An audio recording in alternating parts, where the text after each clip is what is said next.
came to the world. Hopefully, audible for everyone. So, my name is Manda, I'm the chair for this round. Taking two amazing panel as well, which is Fabio Harris and also Julio. I have several invited for today's debate. First of all, is because the private giver. Hopefully, the committee will also keep time with you, and I think I will also have time as well. Please keep in mind that the time is 8 minutes, and next 8 minutes and 15. Please do not over the time, otherwise, you know, anything that is safe after the is over. Second of all, we really encourage you to take at least one POI or over one POI just to make the debate more engaging. And last of all, because I just want to save my voice for POA, so hopefully you know when it's time for you to speech, for example, so you can just come forward without necessarily waiting for me to welcome you forward. Okay? All good? Yep. With that being said, I'd like to welcome Chris Brock to open the debate for this. Okay.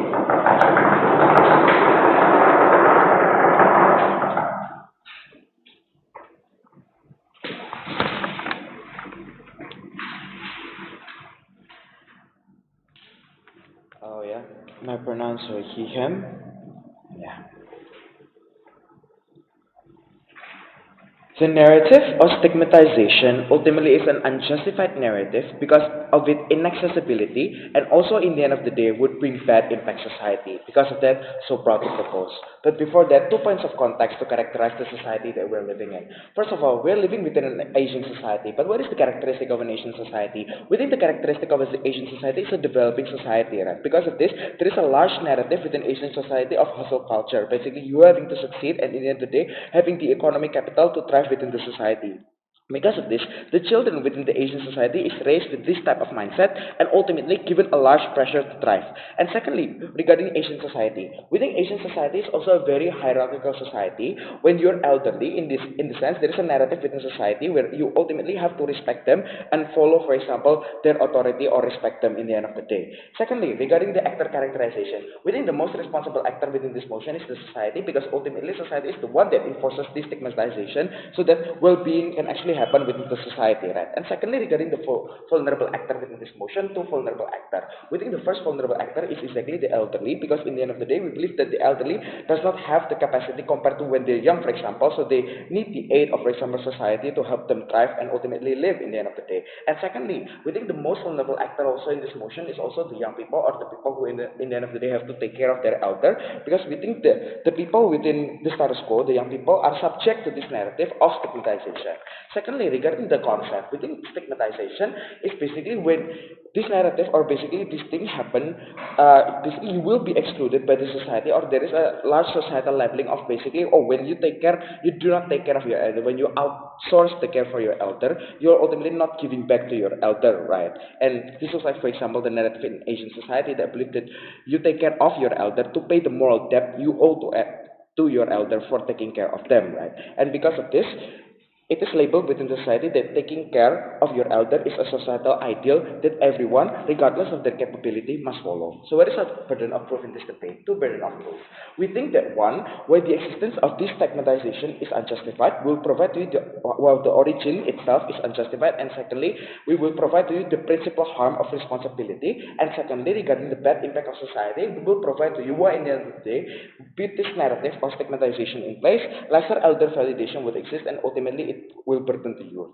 But what is different in our set of us? We think with lesser stigmatization, we think this will open more option to the youth, ultimately making outsourcing as a legitimate option of taking care of the elders, right? Moving on to my first argument, but before that, an interaction? No interaction. Okay, first argument, why this is principally unjustified. Let us give to you the origin analysis of the stigmatization. We think the stigmatization exactly came from the Asian society that is very hierarchical and hustle culture oriented, right? Where the Asian society itself demand young people to succeed, so in the end of the day, they can take care of their elder when they're old, right? So, because of this, the narrative or basically the stigmatization actually brings the urgency for the children or the young people to have to be financially thrive and ultimately having the time of stability to take care of their elderly. But young people exactly cannot be free because of the characterization of the world that I gave you, where it is very pressuring, where it is developing, where ultimately hustle culture is in place.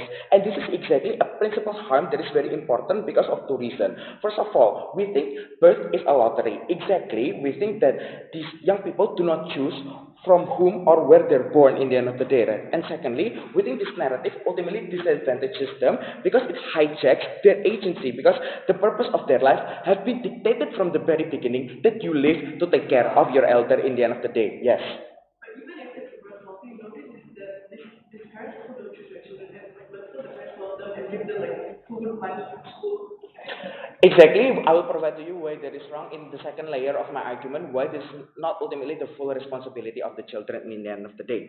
First of all, because of this, it hijacks the agency of the young people who have been living in, for example, this hustle culture, right? They have been, for example, pressured by the society themselves. But this also, I will provide to you another principle harm to answer their POI, right? But ultimately, this is not the full responsibility of the children, exactly because of the birth lottery, but even then, who is actually riding the wave because of this stigmatization. We think that the state itself is the one that is riding the wave of this stigmatization because exactly this is the responsibility of the state and the society itself to take care of the elderly because the elderly give, for example, many contribution by their jobs in taxes, right, when they were young. Because of this, it is the state responsibility and ultimately the society's responsibility to take care of them, right? And exactly because when this stigmatization happened, it shifts the responsibility fully to the elder, and society just lets go of their hand. Ultimately, it is not my responsibility. Because of this, in the end of the day, in their side of the house, right, elderly wouldn't be taken care of by the wider society itself, and the full burden will be given to the children if they do not respond to the first to the birth lottery and secondly to the responsibility of the state and the society. They have lost the debate, right?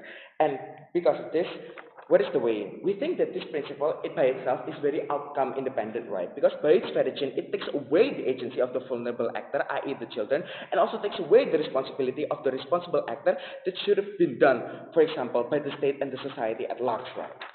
Second argument, where in the end of the day, less validation would actually exist in their side of the house, right? This is just the practical manifestation of the a priori principle which I have given to you, Judge.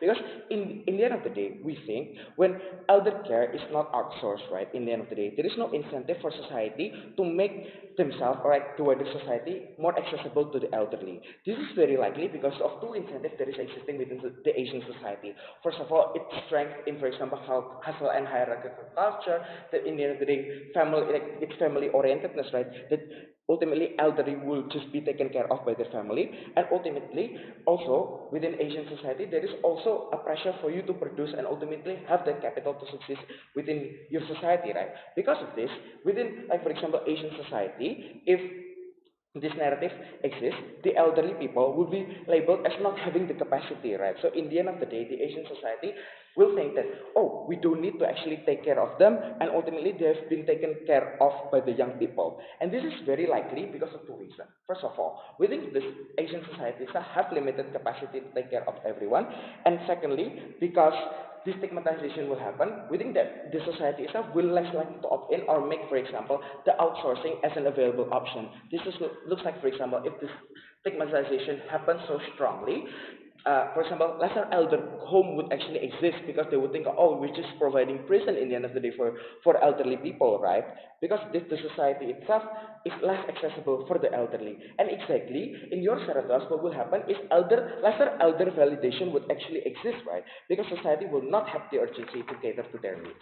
But in our side of the house, right? Like, let us compare, like, what is the alternative? With in their side of the house also, within the children, not only elder will not be validated, but children will also be burdened because exactly within Asian society there is also an external pressure where you have to keep up your career and ultimately your standing in society. This causes the children to actually have little capacity in regards to, for example, time, and in regards to, for example, the funds and financial stability, right? And because of this, when you have no option, when you are continuously stigmatized by the society of doing something that you don't want to do, you will feel burnt out. So what is the worst case scenario? We think that with this stigmatization, exactly the children will be so overwhelmed and not care about the stigmatization, so the checks and balance will be removed, and in the end of the day, they will not take care of their elder at all. We think that the comparative of the alternative is better because in our side of the house, more options will be available and will benefit the elder and children more. Because of that, so proud to propose.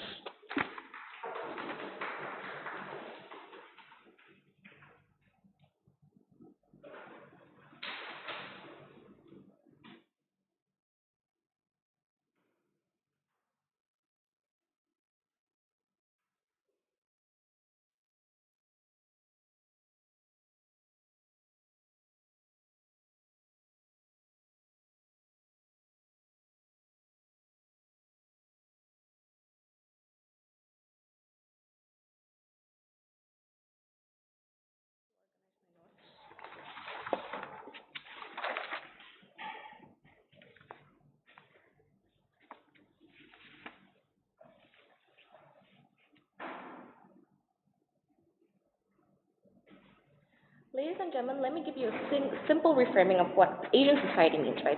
Asian society is a family that has a very tight familial bond, right? Meaning that they like to go out together. They like to do regular family gathering. Every holiday they meet each other. You meet your big families, right? But then you also respect parents. But realize if respecting all families is the same, so it's also not really exclusive to Asian society, right?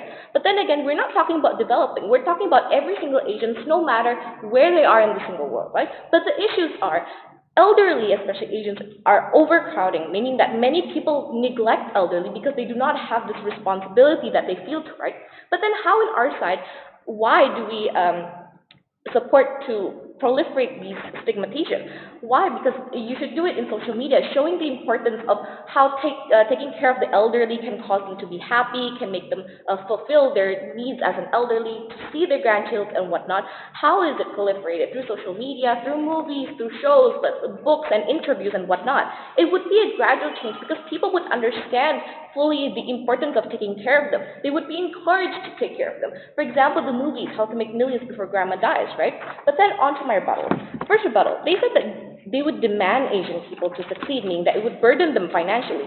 Two responses. First of all, it's not true. Because realize that everyone wants to be successful even without external pressure. Because again, that's an internal pressure that you want to be successful, that you want to at least succeed in life or make your livelihood just better, let's say, right? But then second response, it's going to be worse on their side. Because again, because of these feeling to succeed, and sending them away to do outsourcing, you want to send away their elderly, meaning that they do not want to take care of their elderly because they feel like it's a burden to them. They want other people to take care of them. And it would be no use of the money if you succeed because you can't make your elderly happy. You're just treating them like, oh, they're already old, let's put them away, right? Therefore, their arguments about that is irrelevant.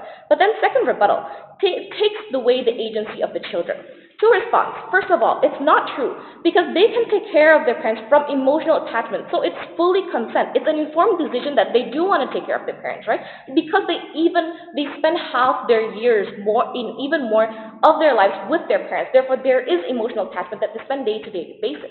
But then second response, it's not harm. The harm that they push to us is not exclusive, right? Why? Because people in propositions are still pressured to take care of the parents and elderly. But then again, it's going to be worse because it's going to feel more burdenful, right? Because there's no validation to the elderly and it feels more isolated in their side if they're in nursing homes. But then before I go into my arguments, any POIs? It's like 18 years out of the house, the success that the children try hard to get is not for their own benefit and not their own interest, but for taking care of their parents. That's why it's bad. But then again, because I've said to you, there's emotional attachment. Even if it's fulfilling for themselves, it fulfills their emotional bonds to their parents. Therefore, your POI has been answered. On to my first argument, why filial responsibility is justified. And it directly tackles their case on moral depth and that everyone has to follow despite their circumstances. And it also tackles why children are not opt-in to be born, right? First of all, parents didn't want to have children in the first place, right? They are also pressured by society, by their grandparents, by their family, right? By patriarchal needs too, right? Meaning that both the children and the parents in this side are pressured. But then again, why that the parents can still sacrifice things, but the children does not? Therefore, filial responsibility is justified. But then first reasoning. Again, parents sacrifice things for you. They sacrifice few things. First of all, their time in taking care of you, in picking you up from school, in cooking you food, let's say. But then second, they also sacrifice their dreams.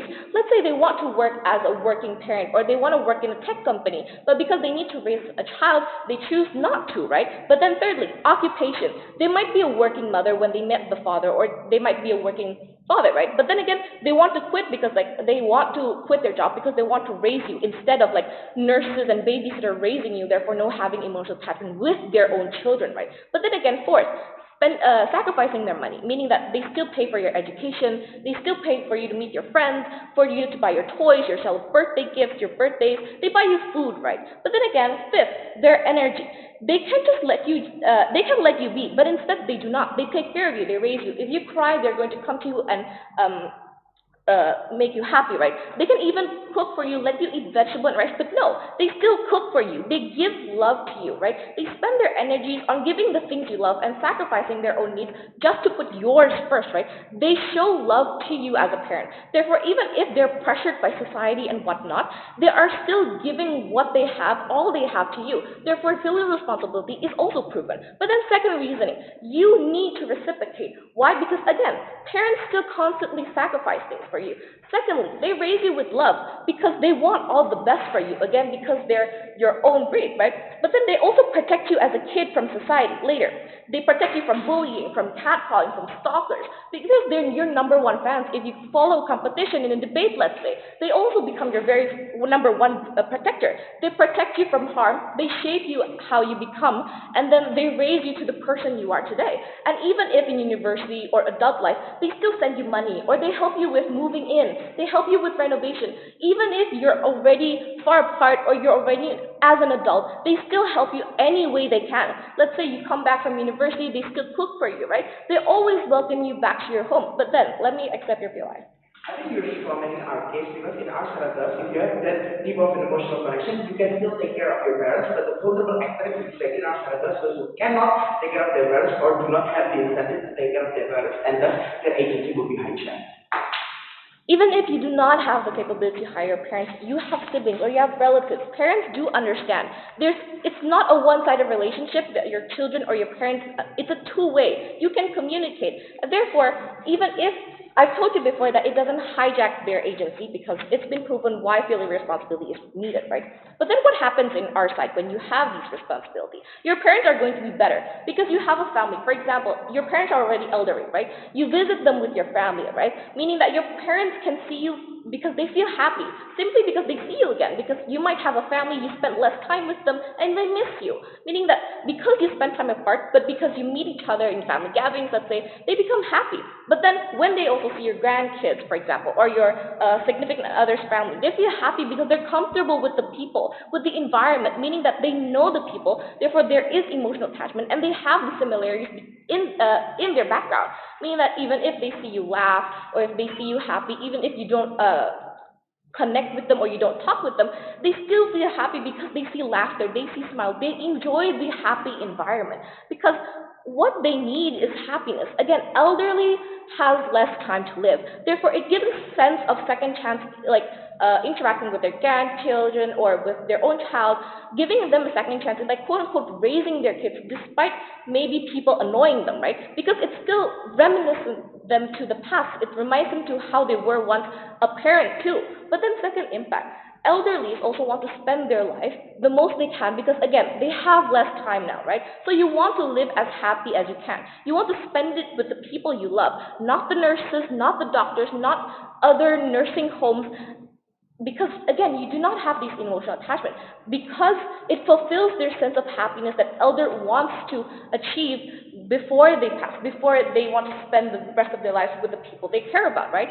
But then comparatively on proposition, it wouldn't fulfill that sense of happiness because again you wouldn't meet your family members because you're going to, even if you meet them, again it's a less time, right? You don't meet them the whole day, it's just like maybe an hour or so. But then because you're outsourcing, they need to make new connections, they're going to feel uncomfortable. Therefore, it wouldn't be optimal, and it still wouldn't be even if it's possible. Therefore, proposition cannot win this case. Thank you.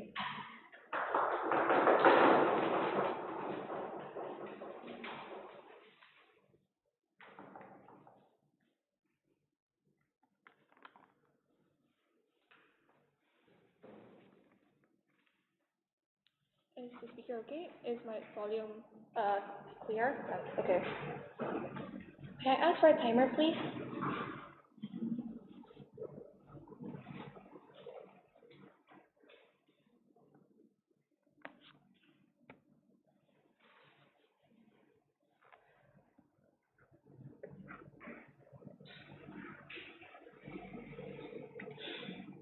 Let's tackle a few issues that the opposition side has brought to you. Number one, they talked about emotional attachment, how it fulfills children's agency. But we want to say that emotional attachment and how emotional attachment won't happen under a type of house. But the thing is, we want to respond to this by saying that emotional attachment will still happen under a type of house. Exactly because without the stigma that's happening in society, elders will still be loved in elder care, right? Because without the stigma, you show that, oh yeah, outsourcing means that, providing outsourcing for elderly elder care for your elders means that you actually care, you actually want to give the best to your elders, right? And that's why the emotional attachment, the love that these elders will feel will still be fulfilled under our type of house, which I will explain more later in my extension and classes. And also they talked about how parents sacrifice resources for children and then provided the best for their children. But the thing is, they did not tackle about the issue of parents abusing their children. Now we want to respond to this by saying that what if the children's parent abused them, right? So this stigma forces children to enable and sustain the abuse and justify the abuse that their parents give to these children through gratitude. And that's why we think that the stigmatization that happens in society is not good because you're actually enabling this abuse to continue to happen between this parent and children, right? And that's why we like to, and that's why we think we move in on gratitude and etc. And also, we want to say that those who are actually good to their children will still be rewarded at the end of the day, right? Because why? Children who actually want to take care of their elders because they feel grateful for their parents raising them will can take care of their parents on their own, right? We don't limit that possibility. What we actually debate about here is the stigma itself, right? And also the ones that actually don't treat their children well, they're not going to be rewarded, they're not with their children because their children don't have the incentive to actually reward them at the end of the day. Because why? Parents choose to procreate and create these children, but then these children never choose to be born at the end of the day, right? So if these parents actually mistreat the children, should the children say thank you to the parents? No, right? And that's why we're so proud of it. But before that, any POI? Who's going to engage me? Anyway, moving on to my classes. An extension. Actually, first of all, let's move on to extension first. There's a justification. This is a vertical extension on justification. Why is it justified under our type of house to actually use outsourcing elder care to provide for your elders? Why? Because in Asian societies, you are actually, there's this mindset that you have to provide the best for your parents or elders when they are old, right? And sometimes, here's the thing, in Asian societies, Asian societies are growing. Asian societies are becoming more modern, right? And then children have to work to fulfill their needs, and of course with inflation, etc., children have to fulfill their needs, and sometimes they can get really busy. Especially in most Asian societies, you are required to work hard, to work many hours just to fulfill their needs, right? And when they're too busy, with the stigmatization, that means children are forced to take care of their elders, regardless if they're busy or not, right? And that means when they're too busy, there will be less attention to elders because they just don't have that much time. Even if they want to take care, they don't have that much time to take care of the elders, right? Leaving these elders feeling uncared for under their side of the house. Now, with the stigma, using outsourcing seems like you simply just don't care about your parents when you actually care, but you're just too busy and you can't really manage your time because everything's rushing at you, all the time is rushing at you, and you really can't do anything to stop that at the end of the day, right? And also, without the stigma, it seems like you actually care about these elders and know that about your capability, your time capability. You know, without the stigma, that what would happen on the other side of the house is that children who are too busy, they understand their capabilities of taking care of their elders, right? And providing outsourcing elder care to these elders will actually show that, oh yeah, I know I am incapable of taking care of my parents, for example, but that's why I'm providing outsourcing elder care for you, for parents, for example, for the elders, and that's why these elders will still feel loved and feel taken care of at the end of the day. But what if when they're financially incapable? Now, here's the thing: when you're financially incapable, it's also quite hard for you. When you're financially incapable, it's also quite hard for you to provide for your elders, for example, for your parents, and etc., right? And then also when they probably also work so many hours just to fulfill their needs and make ends meet, right? And that's why here's where the state plays the role. Now, the state got your back. Why? Because they can provide free health care and free care for elders and give better quality of life during their elder years. How do they do this? They do this through using taxes that everyone pays, citizens pays normally to the government just to provide for the elder care and etc., right? So also outsourcing elder care is actually one of the most effective way to provide the best for your elders in their older years. Why? Because when outsourcing elder care, let's characterize this, they are normally like for example, you put them in like a retirement home, for example, there are normally employees there are normally professionals who are good in taking care of elders, right? They know what these elders need, they know how to fulfill, and they know how to take care, make sure these elders feel happy, right? So actually, outsourcing elder care is one of the most effective way to provide for the best for the elders because exactly you are putting them in a place where you know exactly they will be taken care of by people who actually know how to handle this, right? And also, when you can provide the best, what is the impact? One, elders feel like their existence is valid, and two, children are viewed as loving by society, right? And three, there's less burden on both sides for the children to take care of the elders and the elders to actually, the elders actually also feel like they can sometimes burden their children when their children have to take care of the elders, right? So because some elders just have these ideas that, oh, I don't want to burden my children when they grow up and they work, I don't want them to take care of me because I don't want to be a burden, right? Now, so why do we win on this certification, right? Because why we fulfill the interest of children and elders which is the children's interest of providing and giving the best care for the elders, and for the elders it's actually receiving best care and less burden and giving less burden on the children when the children have to work, raise family, etc., right? And also fulfill society's standard of providing best care for elders at the end of the day, right? So also let's move on to impact. So what is the impact on the other side of the house? So elders, what will they feel? They have a good quality. When they're outside of the house, elders will have good quality of life. What is the metric for good quality of life? One, all their needs are fulfilled through the exploitation of existence by both state and by children and also by society. Now, our side fulfills the metric. Why? Because one, when we put them in outsourcing elder care, we actually put them in a place where all their needs will be fulfilled, from food, from place to sleep, from people to hang out with, and etc. Right?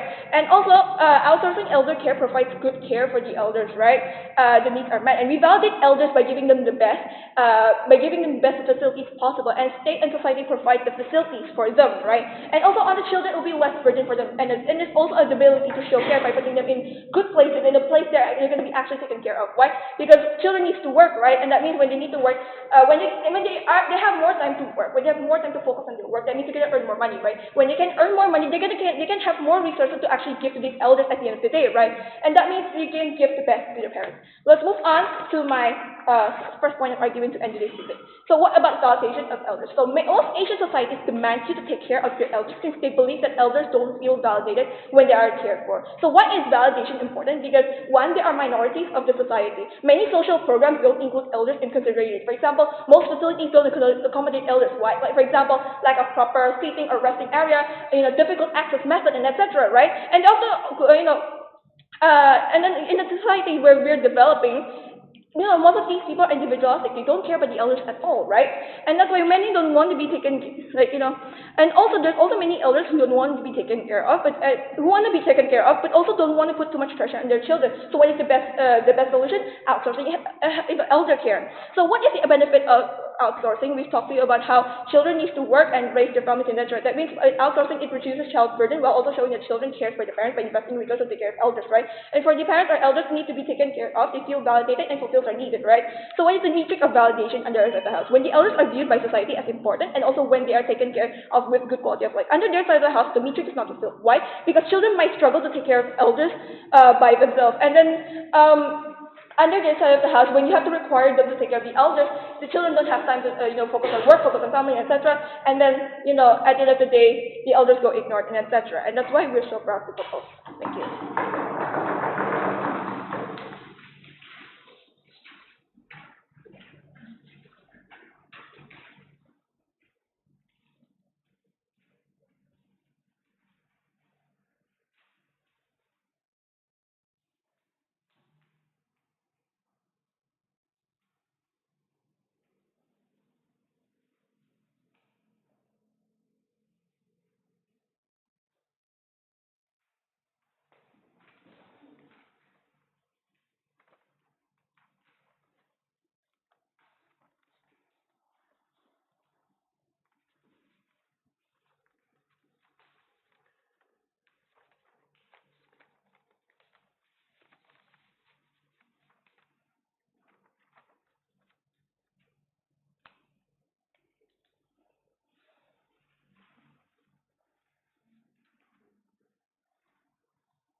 Let's rebuild first before I move on to my issues.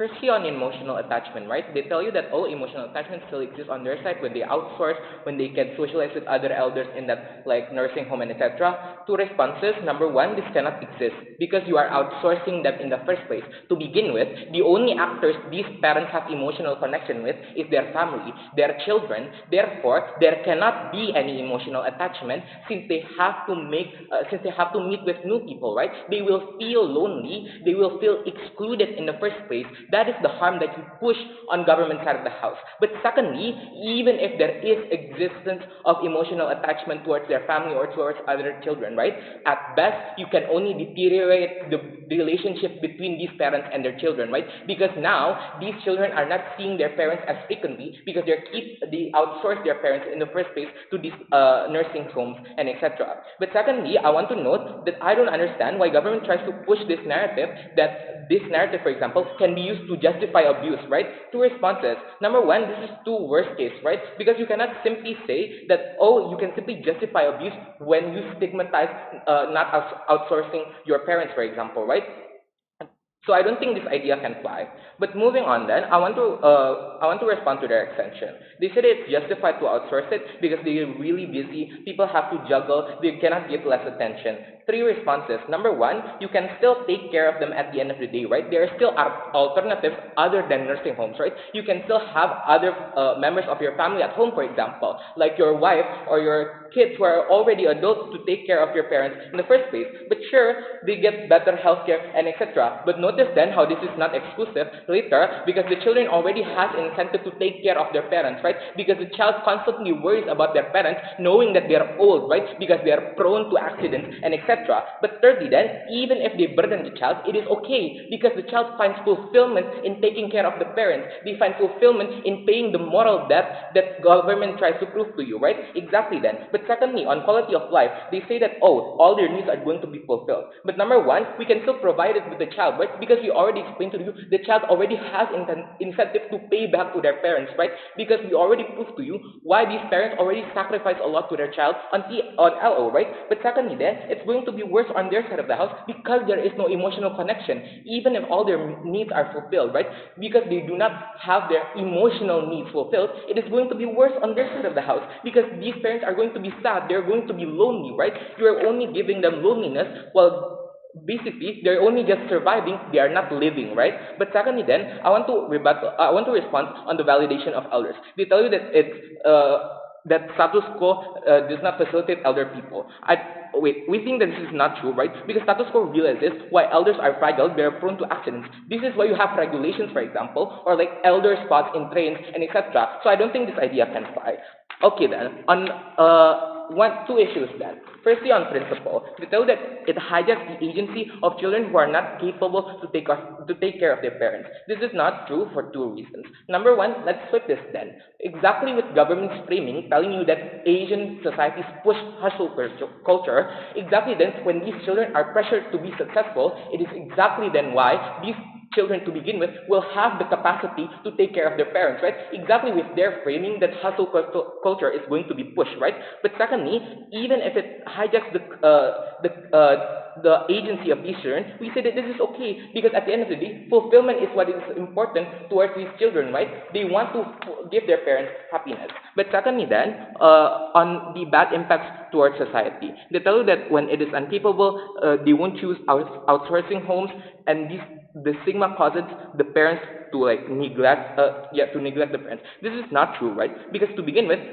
the stigma only improves the incentive of not wanting to care about the parents because even with hustle culture right, it only improves the time management of these children in the first place to always check up on their parents, right? So even with their framing then, we can still prove to you why these children already have incentive to want to check up on their parents, to want to help their parents, right? Okay, so moving on to my extension, but before that, Yapi. Firstly, we say the children want to take care of their parents anyway. We think the stigmatization of your side of the house is not automatically your house when you say the children will give their parents to their relatives to be taken care of. That's outsourcing. No, outsourcing is literally when you outsource them to nursing homes where they are not in like the environment where they are close to their family, right? So I don't think that there's relevant. Moving on to my extension then. Why the attachment of families are going to be destroyed on government side of the house? We think that the issue then is that on government side of the house, people are more inclined to outsource their parents, right? For three reasons of analysis here. Number one, when the stigmatization is opposed, people who are already outsourcing parents will feel like it's the right thing to do. It is justified to outsource your parents who take care of you and who give you and who raise you well, right? You're sacrificing your parents. But secondly, children who are still young in status quo are going to feel like they don't need to take care of their parents. They're going to have less of an incentive, even with all the love the parents that the parents give to these children. They do not have any responsibility to give back, right? Because they have less responsibility now, because there is no stigma to take care of your parents. They're going to leave their parents in nursing homes. But thirdly then, parents will feel like they are an individual that the child can simply leave. The child doesn't give back to the parents, right? Even if they do give back, right, it is still harmful because you're still outsourcing them. At the end of the day, they're going to be lonely. They don't have any family in the nursing home. They're still unfulfilled. At the end of the day, you cannot fulfill the interest of the parents then on government side of the house. Two impacts then. Number one, children will have less responsibility. I think the impact here is that number one, you're going to push them to nursing homes where they do not have any connection. They do not see any of their family members. It is only a once in a while occasion, right? Therefore, you give them no happiness. There is no fulfillment. Even if they enjoy their time in the nursing home, it is still different at the end of the day because it is a different emotional connection with their own family at the end of the day. Let's give you a scenario. Imagine you are an elderly parent and your child leaves you in a nursing home, right? Whenever your child visits you, you will be happy exactly because you have a connection with the child. Even if you have friends in your nursing home, you are still inclined to be happier and talk more with your child, right? Exactly why? Because you have a bigger emotional connection. But secondly then, I want to note that you can also make overcrowd these nursing homes, right? Because now more and more people are going to put their parents in the nursing homes. But secondly, this hampers the connections between families. Two things here. Number one, parents will not see their grandchildren, right? This is bad, right? Because they're not going to form a connection with other members of their family, right? They do not have a connection with their own kin, for example, that they wanted to see, right? This is why they raise their child. But secondly then, with the child, you deteriorate the connection that these parents have with their own children. These parents love their children, right? Gabby already told you why they sacrifice a lot, which means that they prioritize these children in the first place, right?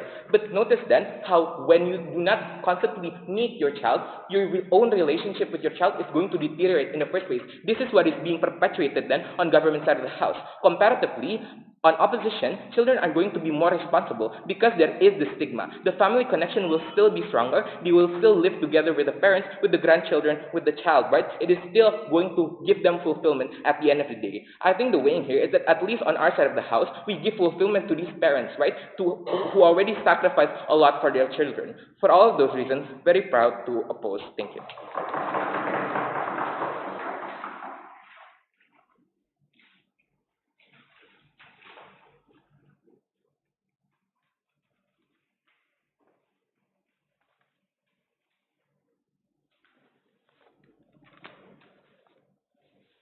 Please allow me some time to set up my paper. To set up my paper.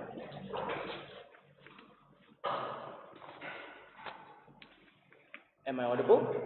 Okay, great. Let me be sure that I'm not missing any papers. Good.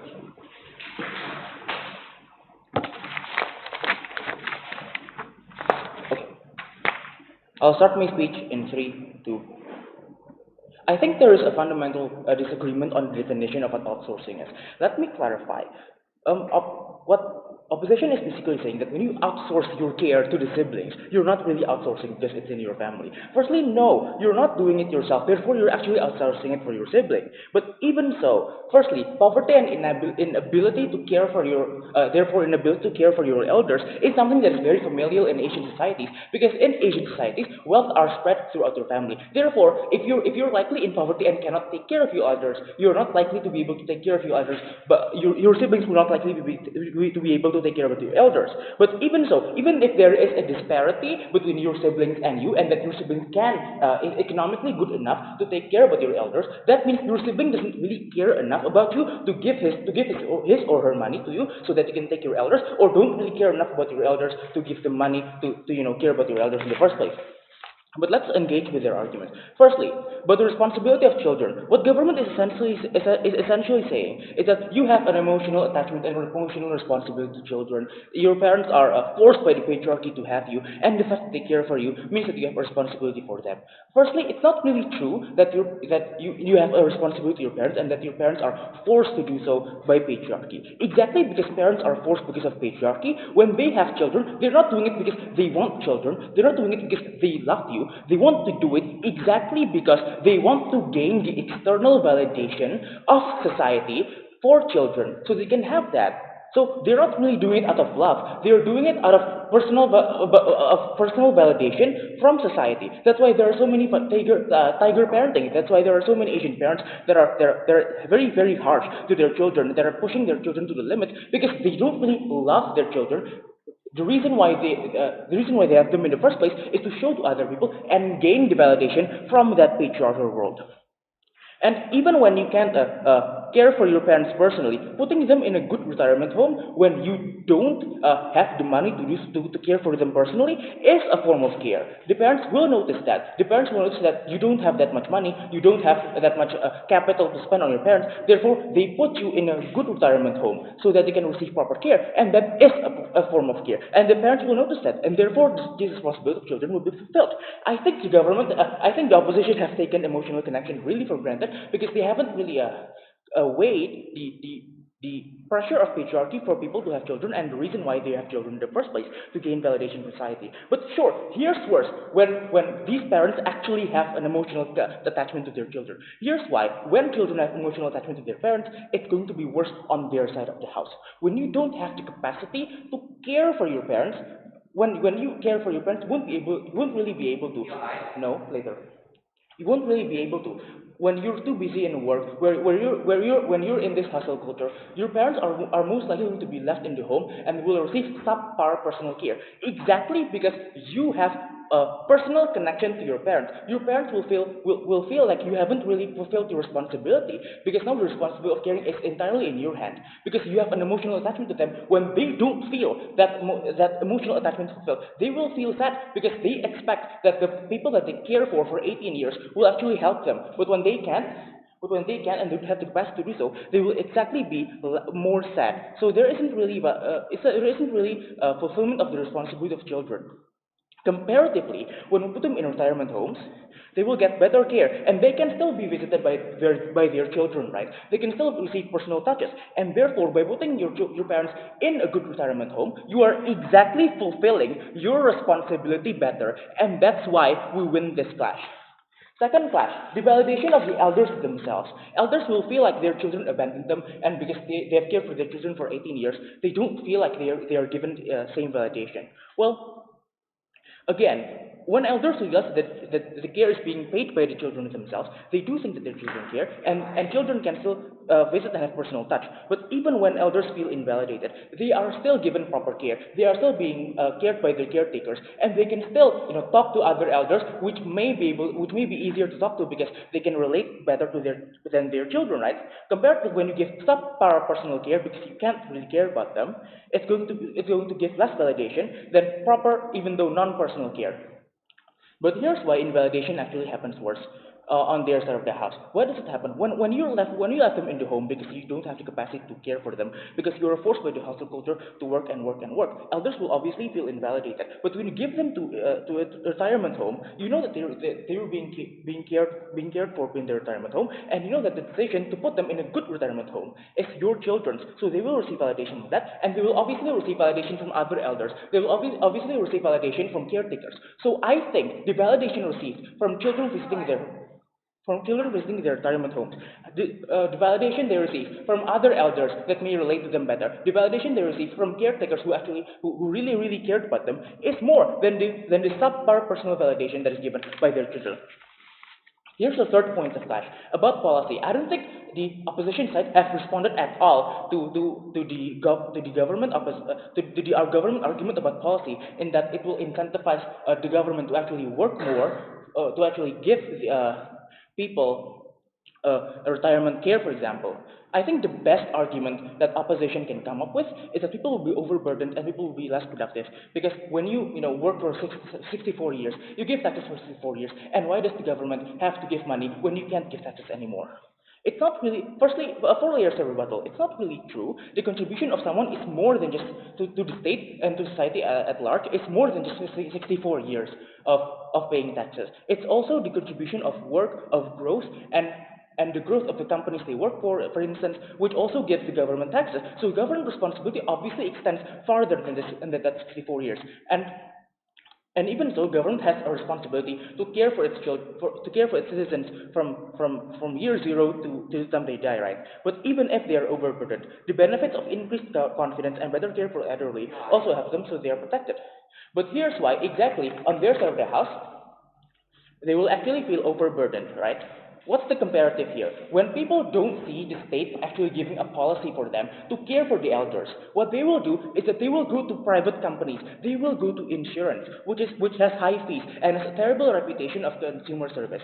Therefore, they will exactly be overburdened when they go to these insurance companies instead of the state due to the stigmatization of outsourcing elder care gone, giving back to them. The state will, on our side of the house, the state will provide a guarantee because the state is more responsible. The state has checks and balances. The state is very democratic. Therefore, there will actually be less burden personally on people taking care of their elders, right? But second flip, there's actually more productivity on our side of the house. Because what's the alternative? The alternative is you giving your savings, is you giving your money to these insurance companies, and you carry for your parents personally. Two things that you're sacrificing for this. Firstly, opportunity cost, and secondly, direct cost. And so, because you don't have to spend much money on elder care, as much money on elder care when the government is taking care of it for you, and you don't have the opportunity cost of taking care of your elders and giving your money to these insurance companies, you can spend others and you have free time to work more, and therefore the society will be more productive. To conclude, we are on our side of the house, the government will actually be incentivized to care for the elders, therefore, and they will actually be more productive, and there will actually be less burden, and there is actually better validation for elders, and there's actually better fulfillment of responsibility of the children on our side of the house as opposed to the opposition, and therefore I am so proud to propose.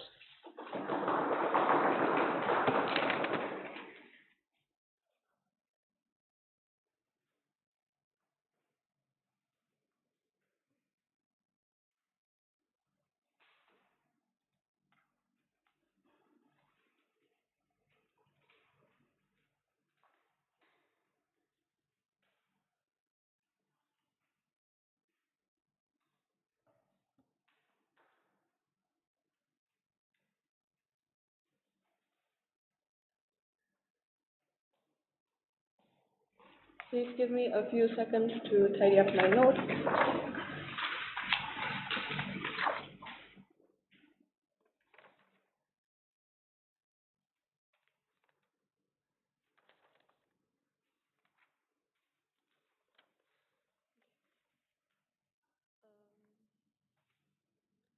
I will start my speech in 3, 2, 1. Like Don Toronto always says, family comes first. Before I go into my debate, I would like to give a few clarifications. Firstly, let's define what outsourcing is. I think outsourcing means that it's from outside, which is not the family, like the you that we're referring to is the family. Therefore, outsourcing as in nursing homes, nurses, so we can come to conclude that relatives are not part of outsourcing because they come from inside the family. Second clarification, they keep claiming that it's the state's responsibility to care for these elders, whereas we say, why is it the state's responsibility when it's not the state that's feeding you, right? It's not the state that like giving you money for education. So we say it's your responsibility as a kid to take care of them. No, before that, I will give a few call-outs towards government side of the house. They keep claiming how there's so many vulnerable actors they want to protect, yet notice how all their arguments talking about vulnerable actor, like, they just put it out there, yet they never give a clear explanation, yet we'll tackle it anyway in my rebuttals. Another call-out for the third speaker, how they bring new matter in their discussion about tiger parenting, so panels, please do not include that, but we'll engage with it anyway. But I would like to give a quick rebuttment towards our models. saying how by giving segmentation towards outsourcing elders, it works in like movies. Like my first speaker has talked about how to make millions before grandma dies. This movie talks about the segmentation for outsourcing your elders, and like if you see on TikTok and internet, it's viral because of how from this movie being created, it incentivizes kids to want to look after their parents because like after they go out of the cinema, they directly call their parents and they visit their parents. So the segmentation works. It builds the incentive. Now I'll be going into my rebuttals. Their first argument about birth lottery, not wanting kids not having the incentive to want to care for their parents. We say three responses. Firstly, we think it's not true because of how parents do give up their dreams for you. They give up like they want to become a doctor yet because they have to take care of you they'll stay at home because they know you need a lot of time.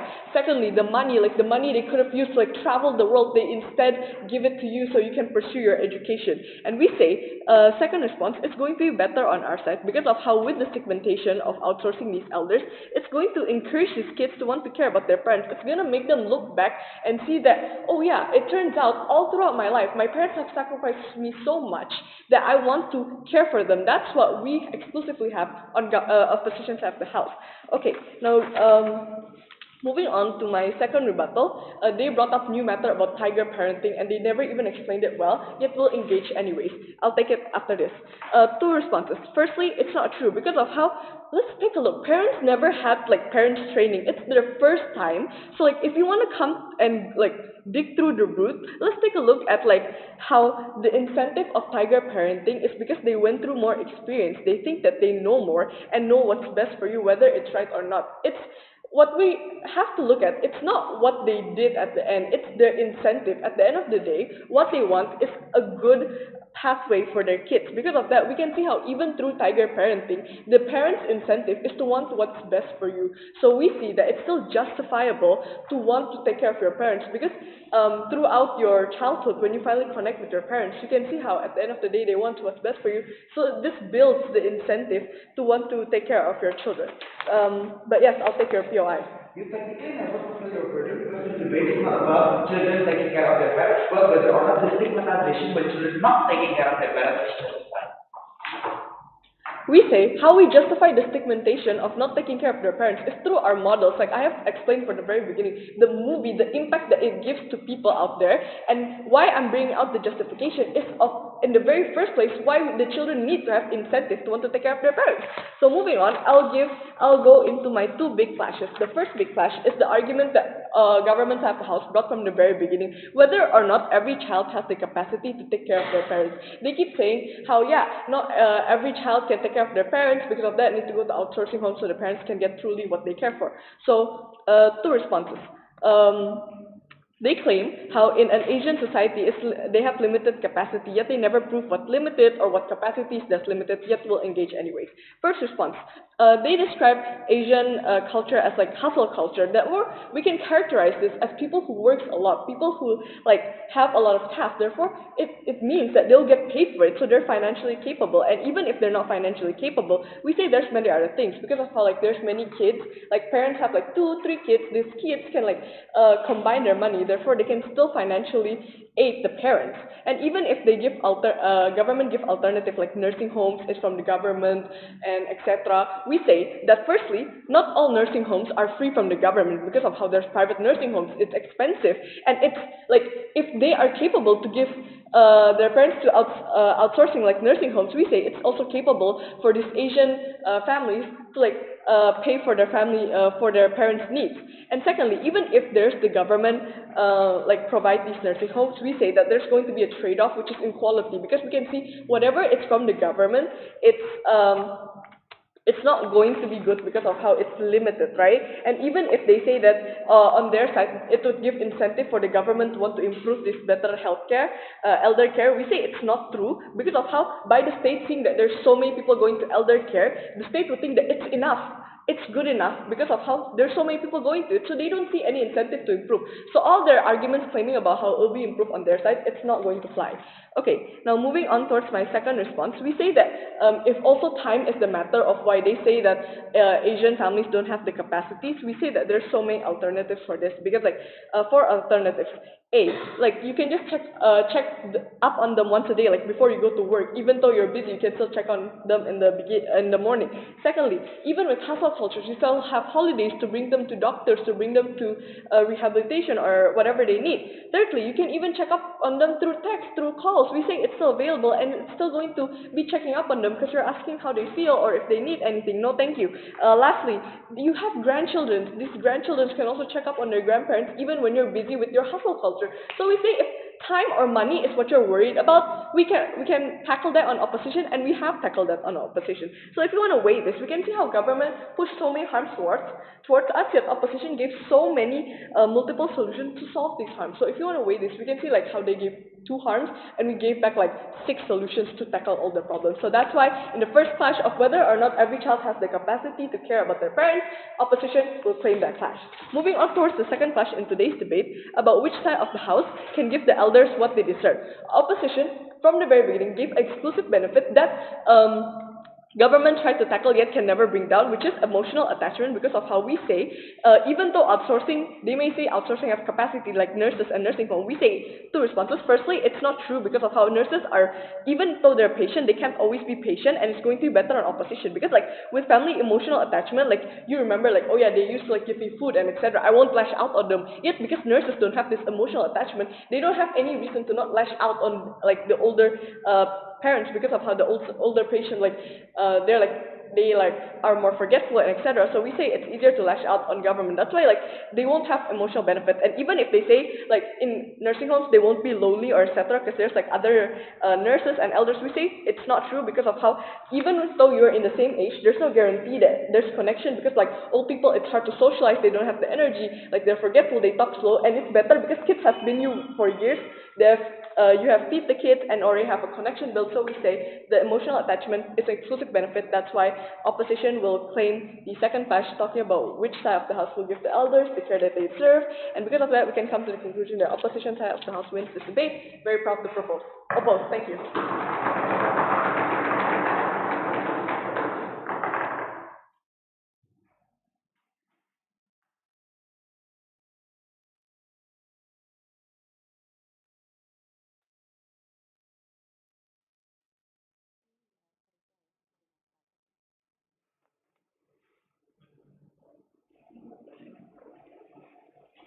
To quote Lilo and Stitch, Ohana means family, and family will always come first, right?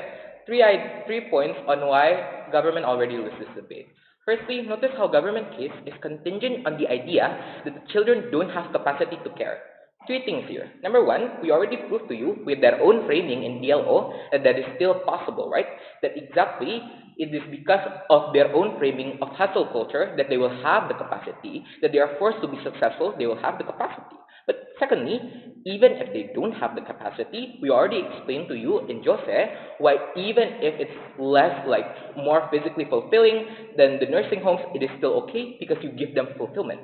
But thirdly, I want to note that they never prove why, if these children are so incapable and poor, that they can actually pay for these nursing homes in the very first place, because their whole case is reliant on nursing homes giving the best facilities ever. But yet, they tell you in all three speeches that these children are not able to have the money. But secondly, realize that the government case is also reliant on the government helping these like elderly people, right? But notice then how they use the framing of developing country. Exactly then, Jose already put to you why this cannot happen, because you will have a deprioritization of funds, right?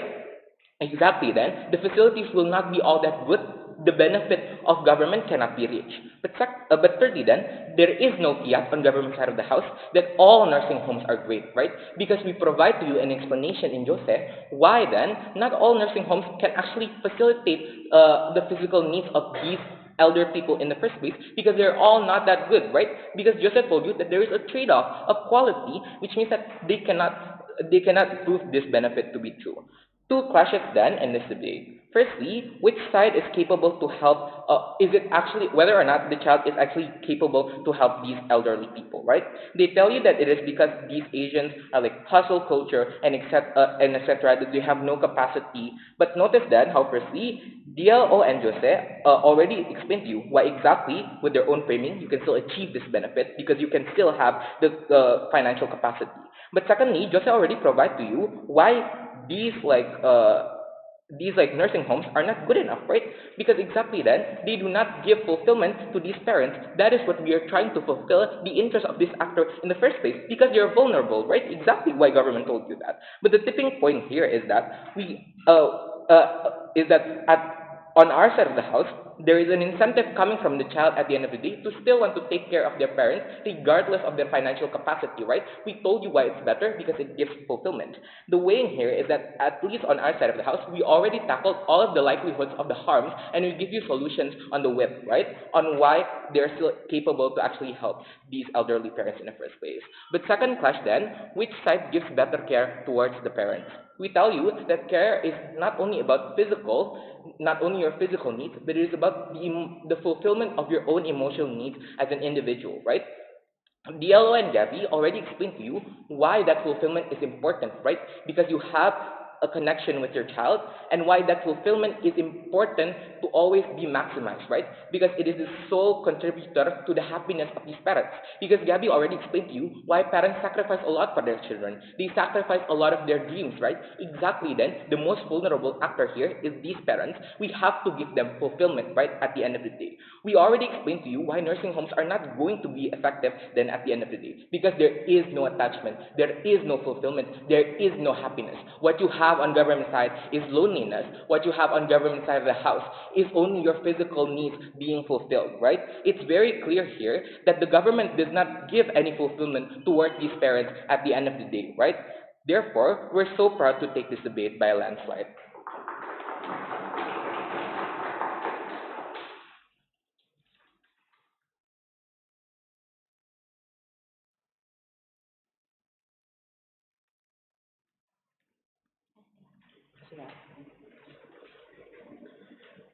Before that, trigger warning. If I talk about because this is about elderly and yeah, everything I say here is just for the sake of debate and not my personal belief regarding anything. I love my mom and my dad. Okay, start 3, 2, 1. Opposition, the real world is exactly not like Fast and Furious and Lilo and Stitch. It is harsh, it is unforgiving, especially within an Asian society that is still developing and in which hustle culture and hierarchical view takes root. So, before that, I'm going to use our victory metric in like two metrics so that we can be victorious in this debate. First of all, if we can prove to you that we can fulfill our own burden, and secondly, how can we still benefit the vulnerable actor that is existing within this motion, that is the kids and the parents. First of all, regarding burden fulfillment, I feel like team opposition, through the lack of engagement, actually fails to fulfill this burden. Because, Judge, this is not a debate about whether you have to take care of your parents. But why that stigmatization? Basically, children who do not have one the capacity to take care of their parents, or secondly, do not have, for example, the incentive to take care of their parents, as explained by my second and third speaker. For example, if their parents were tiger parenting, which is not late by the way, because it's been flagged by my second speaker, and because of that, in the end of the day, this type of actor is the one that is supposed to be justified within this motion, right? Because stigmatization, as I've explained to you in my setup, is inherently, when stigmatization happens, you will exclude, you will basically give societal sanction to these children who do not take care of their parents. Because of that, in the end of the day, they magnify the harm which have been posed to you by the proposition that ultimately it will take the agency of the children because it's ultimately not out of their choice, and ultimately it is not only the sole responsibility of the children, but also the society itself to take care of their elder. And secondly, a contradiction in their side of the house. They want, for example, oh, without this stigmatization, people will abandon their elderly. But at the same breath, they characterize to you how children have the incentive to actually take care of their elderly. Judges, this is a clear contradiction. Both of these characterizations cannot run in the same bench. Because of that, in their side of the house, yeah, because they contradicted themselves, this cannot actually be both. But actually, let's engage to both, right? If children naturally have the incentive to take care of their parents, then this stigmatization would not be necessary because the majority of of the children will take care of their parents anyway with love and kindness and provide maximal care. But okay, even if okay, like for example, more elderly people would be put into elder care. Exactly, that's why the benefit in our side of the house is it becomes magnified because elder care will be for example, the majority alternative for children, right? Exactly. The thing that we have gone and put to you from the first to the third speaker, that this will ultimately lead to the better policy and better condition of elderly home and outsourced care for the elderly itself, right? And this manifests ultimately into the macro benefit of greater societal accessibility and greater societal validation for the elderly themselves. Comparatively then, in their side of the house, right? If, for example, this stigmatization happen, ultimately the children will only take care of their elder through, for example, grudges in the end of the day. So there is going to be a likelihood of their children not bringing maximum care for the elder, which I have explained, for example, in my second argument, how ultimately in their day this will lead to burnout. In the worst case scenario, their parents will not be taken care anyway because the children just is basically burnt out of all of this stigmatization, for example. And secondly, we think that they have not actually given any responses to, for example, better progress and access. And this is very important because in the end of the day, the root cause of this, for example, elder having to be taken care of is exactly because the state and society doesn't want to give better access to the elderly people. And exactly because we solve that urgency in our side of the house, because due to the lack of stigmatization, society would then have to take part in it, right? Because in the end of the day, it's the responsibility of everyone. In the end of the day, in our side of the house, we would actually be able to cater more to the elderly. But just to engage, in their side of the house, right? We think we have provided to you enough analysis on why funds would exist in our side of the house, right? Because you will be helped by the state, for example, and secondly, you will be helped by everyone. But just as note for proposition case, we think that their case of, for example, being taken care of family is absolutely half-stancing, and if they decide to go with this, their benefit of emotional attachment cannot run because there is no emotional attachment with you and your family. Because of that, so proud to propose. Alright, thank you so much everyone for really interesting debate. Next time for the deliberate, so check in and try. We are going to call you back when you. Terima kasih.